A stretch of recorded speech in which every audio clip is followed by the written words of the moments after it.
ଶ୍ରୋତା ବନ୍ଧୁ,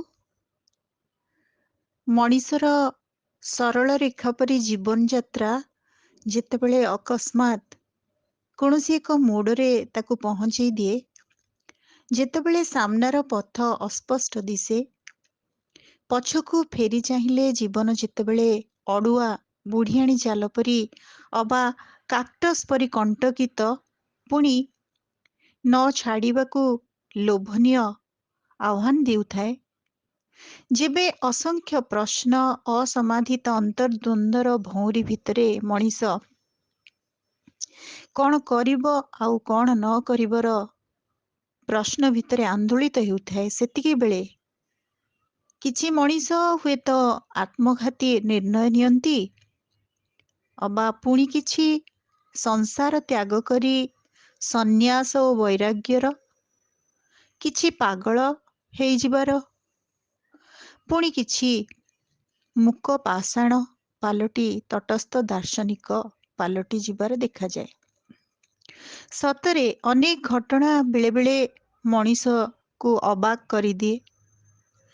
କେବେ କେବେ ଦ୍ୱନ୍ଦ୍ୱପୂର୍ଣ୍ଣ ଭାବନା ଯେଉଁଠୁ ଆରମ୍ଭ ହୋଇଥାଏ, ବୁଲି ବୁଲି ଛନ୍ଦଣି ମନ୍ଦଣି ହୋଇ ସେଇଠି ଆସି ଶେଷ ହୁଏ, ଅଥଚ ଆଗକୁ ରାସ୍ତା ଦିଶେନି। ଏଇ ତ ଜୀବନ, ଏଇ ହିଁ ଜୀବନର ଉପଲବ୍ଧି, ଏଇ ହିଁ ଦର୍ଶନ। ଜୀବନକୁ ବୁଝିବା ଆଉ ଦେଖିବାର ଗଭୀର ଅବଧାରଣା ହିଁ ତ ଦର୍ଶନ। ମଣିଷ ଭିତରେ ଦାର୍ଶନିକର ଅନୁଭବ ଥାଏ, ହୁଏତ କାହା ଭିତରେ ଅନୁଭବର ଗାଢ଼ତା ସାମାନ୍ୟ ଅଧିକା ଅବା କମ୍ ହୋଇଥାଇପାରେ।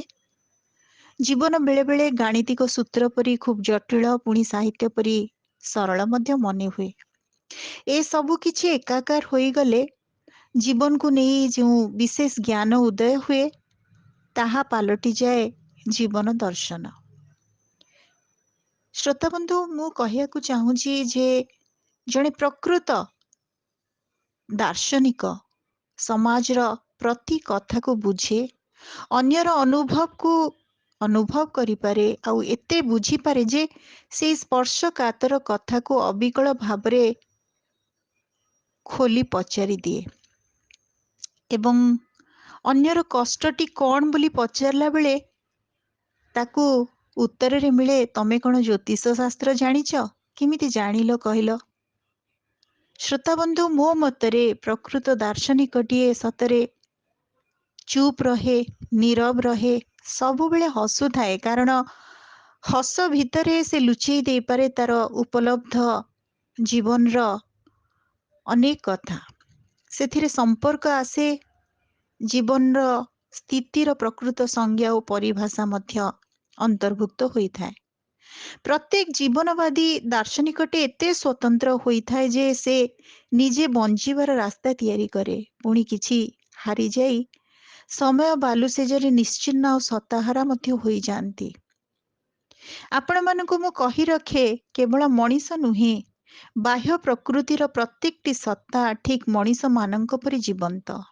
ସେମାନେ ବି ବିକଳ ହୁଅନ୍ତି, ଅସହାୟ ଦ୍ୱନ୍ଦ୍ୱରେ ଛଟପଟ ହୁଅନ୍ତି, କେବଳ ଯାହା କଥା କହିପାରନ୍ତିନି ମଣିଷମାନଙ୍କ ପରି। ଆପଣମାନେ କିନ୍ତୁ ଯଦି ଶୁଣିବାକୁ ଚାହିଁବେ, ତେବେ ସେମାନେ ଆପଣଙ୍କୁ କିଛି କହୁଥିବାର ଆପଣ ନିଶ୍ଚୟ ଅନୁଭବ କରିପାରିବେ, ଆଉ ଆପଣମାନେ ମଧ୍ୟ ସେମାନଙ୍କ ଅବ୍ୟକ୍ତ ଭାଷାକୁ ବୁଝିପାରିବେ। ଆଜି ସେମିତି ଏକ ଦାର୍ଶନିକ କଥାବସ୍ତୁ ସମ୍ବଳିତ ଗୋଟିଏ କାହାଣୀଟି ଆପଣମାନଙ୍କୁ ମୁଁ ଶୁଣେଇବାକୁ ଯାଉଛି। ଆଶା କରୁଛି ଏ କାହାଣୀ ଭିତରେ ଆମେ ପ୍ରତ୍ୟେକ ଆମ ଜୀବନକୁ ପରଖି ପାରିବା। କାହାଣୀଟିର ଶୀର୍ଷକ ଗଛର ଆଖି।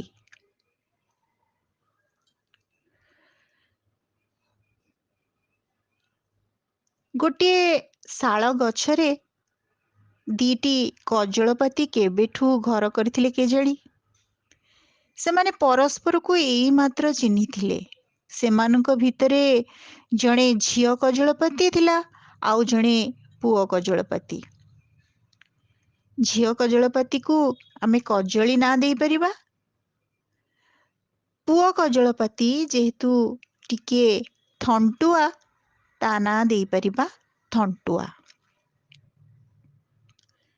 ସେମାନେ ଯେବେ କାଠି କୁଟା ନଡ଼ା ଯୋଡ଼ି ଘର କରିଥିଲେ,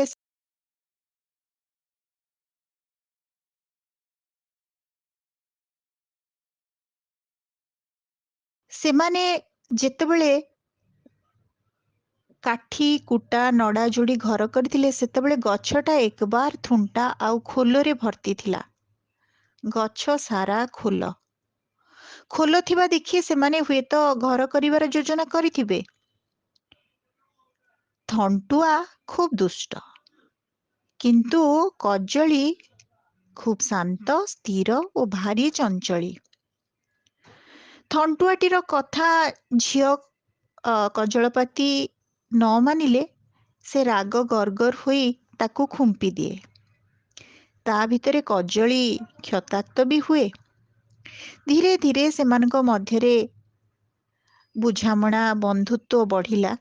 ସେମାନେ କାଠି କୁଟା ଯୋଡ଼ିଲେ ଓ ନିଡ଼କୁ ଖୁବ୍ ସୁନ୍ଦର କଲେ। ଖୋଲ ଭିତରେ ଉଭୟଙ୍କର ନିରୁପଦ୍ରବ ଆରାମ ସ୍ଥଳୀ। କାଠି କୁଟା କିଛି କପା ଫୁଲର ନରମ ବିଞ୍ଚଣାରେ ଉଭୟଙ୍କର ନିରୁତା ଶୋଇବା ସ୍ଥାନ। ସେଇ ଗଛରେ ସେମାନଙ୍କ ରହିବା ପରେ ହଠାତ୍ ଗଛଟି ସମ୍ପୂର୍ଣ୍ଣ ବଦଳିଗଲା। ଥୁଣ୍ଟା ଗଛଟିରେ ନୂଆ ପତ୍ର ଆସିଲା।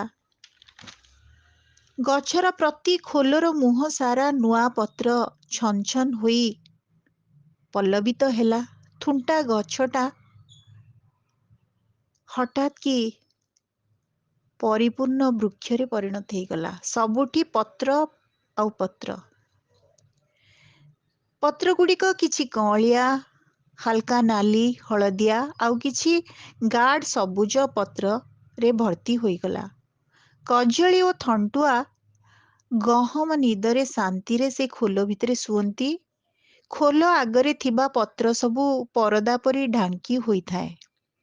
ସେମାନଙ୍କ ଉପରେ ସୂର୍ଯ୍ୟକିରଣ ତେଣୁ ପଡ଼େନି। ସେଥିପାଇଁ ସେ ଦି ଜଣ ଆରାମରେ ଆଉ ଘଡ଼ିଏ ତା ଭିତରେ ଶୋଇଯାଆନ୍ତି। ଦିନେ କଜଳି ଶୋଇଥାଏ। ଥଣ୍ଟୁଆକୁ ବାହାର ଚଢ଼େଇଙ୍କ କିଚିରି ମିଚିରି ଶୁଭିଲା। ଗଛର ଘଞ୍ଚ ପତ୍ର ଗହଳରେ ଅନେକ ଚଢ଼େଇ ନିଡ଼ ବାନ୍ଧିବା ଲୋଭରେ ହୁଏତ ଆସିଥିଲେ।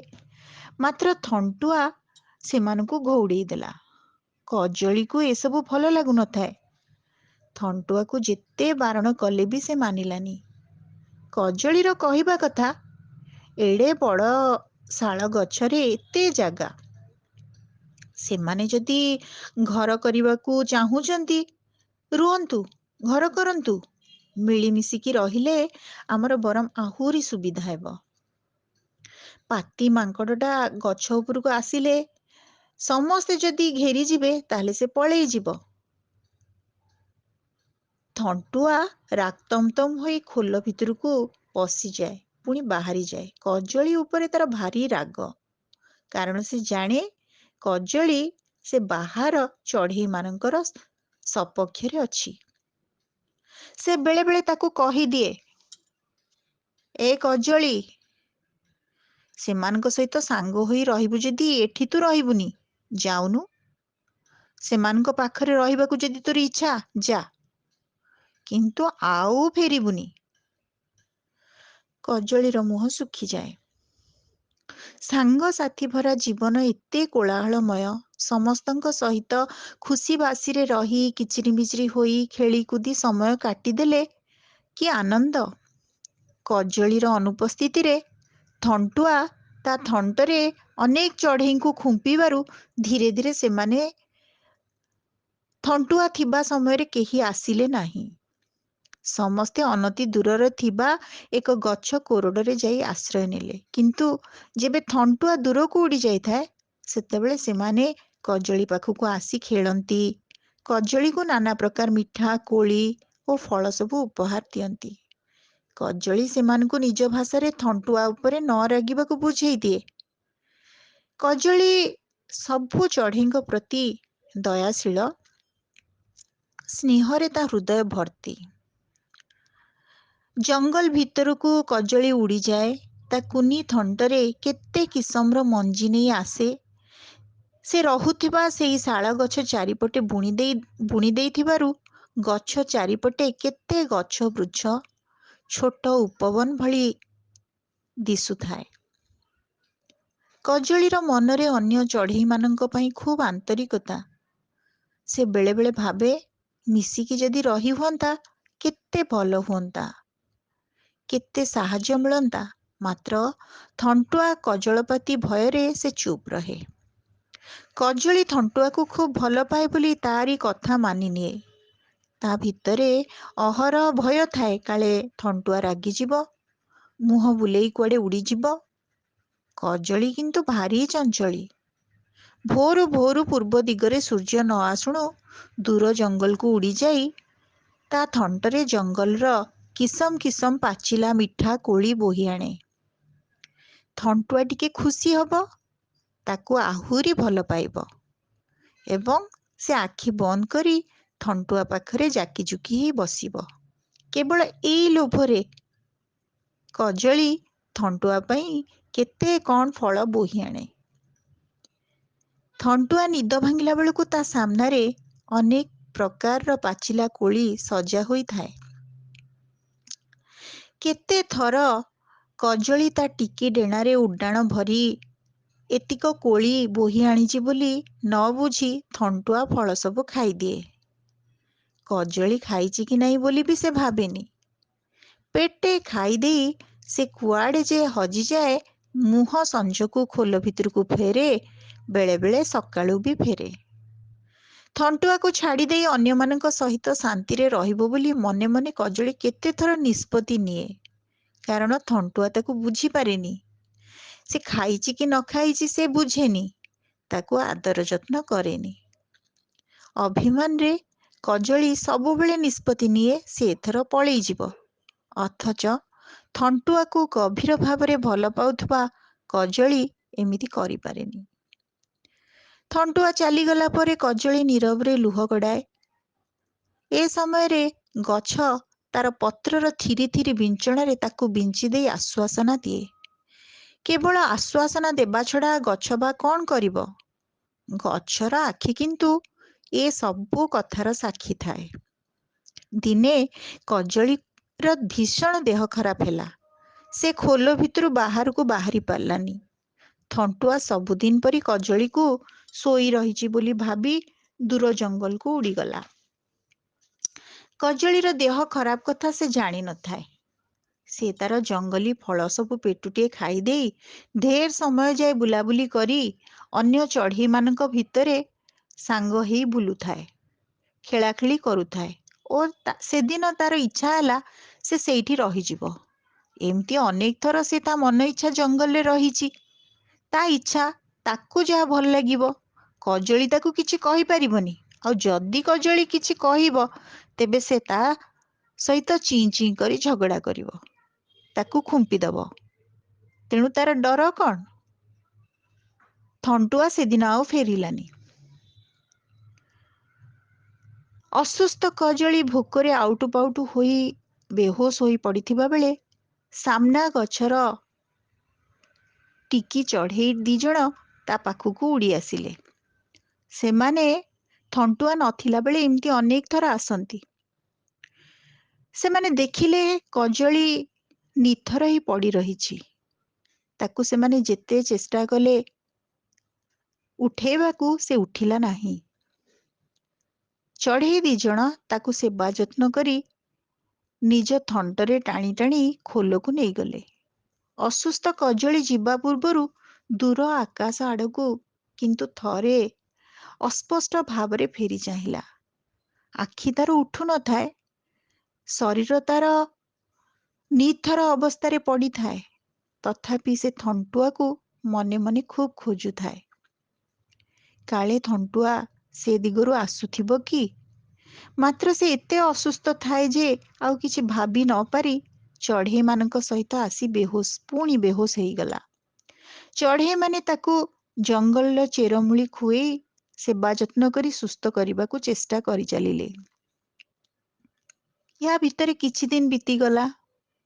ଥଣ୍ଟୁଆ କଜଳିକୁ ଖୁବ୍ ଖୋଜୁଥାଏ, କିନ୍ତୁ ସେମିତି ରାଗ ତମତମ ହୋଇ ରହିଥାଏ। ଦିନେ ଥଣ୍ଟୁଆ ଦେଖିଲା ଗଛ ସାରା କେତେ ଫୁଲ ଫଳ ଭର୍ତ୍ତି। ଥଣ୍ଟୁଆ ଭାବିଲା, କଜଳି ଏଇଠି ଏତେ ମଞ୍ଜି ବୁଣି ଦେଇଛି ଯେ କେଡ଼େ ସୁନ୍ଦର ହେଇକି ଏ ସାରା ଗଛ ପାଖାପାଖି ଛୋଟ ଉପବନଟିଏ ସୃଷ୍ଟି ହେଇଗଲା। ଏଥର ଆଉ ବାହାରକୁ ଯାଇ ଫଳମୂଳ ଖୋଜିବାକୁ ପଡ଼ିବନି। ଏଇଠି ଯେତେବେଳେ ଗଛରୁ ମିଠା ଫଳ ଫୁଲ ସବୁ ବାହାରିବ, ତାକୁ ହିଁ ନେଇ ସେମାନେ ଆରାମରେ ଚଳିବେ। ଥଣ୍ଟୁଆ ମନେ ମନେ ଭାବୁଥାଏ, କଜଳି ଏତେ ଦିନ କୋଉଠି ରହିଲା? ଏଇଠି କୋଉଠି ଥିବ। ଆପେ ଆସୁ, ସେ ଏଥର ଆସିଲେ ସେ ତା କଥା ବୁଝିବ। ସେ ତାକୁ କାହିଁ ଖୋଜିବ? ସେ ବଳେ ଆସିବନି। ଏଇଆ ଭାବି ଥଣ୍ଟୁଆ ଅପେକ୍ଷା କରି ରହିଲା। ଦିନେ, 2 ଦିନ, ଏମିତି ଅନେକ ଦିନ ବିତି ଚାଲିଲା। କଜଳି କିନ୍ତୁ ଫେରିଲାନି। ଥଣ୍ଟୁଆ ଦିନେ ଦେଖିଲା କଜଳି ଖୁବ୍ ଆନନ୍ଦରେ ଅନ୍ୟ ଚଢ଼େଇମାନଙ୍କ ବସାମୁହାଁ ହୋଇ ଉଡ଼ି ଯାଉଛି। ଅହଙ୍କାରୀ ଥଣ୍ଟୁଆ ତାକୁ ଦେଖି ଈର୍ଷା ଓ ରାଗରେ ଗରଗର ହେଇ ଉଠିଲା। ଏସବୁ ଘଟଣା ଡେଙ୍ଗା ଶାଳ ଗଛଟି ଦେଖୁଥାଏ। ଦୀର୍ଘ ଶ୍ୱାସ ପକେଇ ଓ ସାମାନ୍ୟ ହସି ଦେଇ ଶାଳ ଗଛ ଖୁବ୍ ଆଶ୍ୱସ୍ତ ହେଇଯାଉଥାଏ, କାରଣ ସେ ଜାଣିଥାଏ କଜଳି ଥଣ୍ଟୁଆ ପାଖକୁ ଆଉ ଫେରିବା ପାଇଁ କୌଣସି ରାସ୍ତା ନାହିଁ। କାରଣ କଜଳି ଭିତରେ ସେ କିଛି ହେଲେ ମାୟା କି ମୋହ ଦେଇନି, ତେଣୁ ସେ ଆଉ ଫେରିବନି।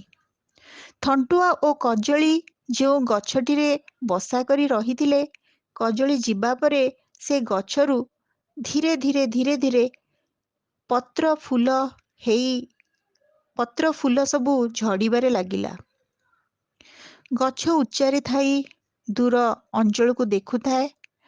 କଜଳି ଯେଉଁଠି ଥିଲା ସେଇ ଅଞ୍ଚଳ ଶାଗୁଆ ଗଛଲତାରେ ବହଳ ଦିଶୁଥାଏ। ଛୋଟ ବଡ଼ ଅସଂଖ୍ୟ ଚଢ଼େଇଙ୍କର କିଚିରିମିଚିରି ସ୍ୱରରେ କଜଳି ଥିବା ସ୍ଥାନ ଫାଟି ଉଠୁଥାଏ। କଜଳିର ଉପସ୍ଥିତିରେ ସେ ପରିବେଶ ଉଜ୍ଜ୍ୱଳି ଉଠୁଥାଏ। ଡେଙ୍ଗା ଶାଳଗଛ ଦୂରରୁ ଥାଇ ସବୁ ଦେଖୁଥାଏ। ମନେ ମନେ ଭାବୁଥାଏ, ଭଲ ହେଇଛି, କଜଳି ଏଠୁ ଚାଲିଯାଇଛି, ଠିକ୍ କରିଛି। ଯୋଉଠି ଥାଉ ସେ ଭଲରେ ଥାଉ। ଶ୍ରୋତାବନ୍ଧୁ, ଆମେ ଆଜି ଶୁଣୁଥିଲେ ମାନବିତ୍ୱର କାହାଣୀଟିଏ, ଯାହା ଏକ ଉଚ୍ଚ ଦର୍ଶନ ସମ୍ବଳିତ କଥାବସ୍ତୁକୁ ନେଇ ଆଧାରିତ। କାହାଣୀର ଶୀର୍ଷକ ଥିଲା ଗଛର ଆଖି। କାହାଣୀଟି କେମିତି ଲାଗିଲା? ଆପଣମାନଙ୍କର ମତାମତ ଅପେକ୍ଷାରେ। ଧନ୍ୟବାଦ।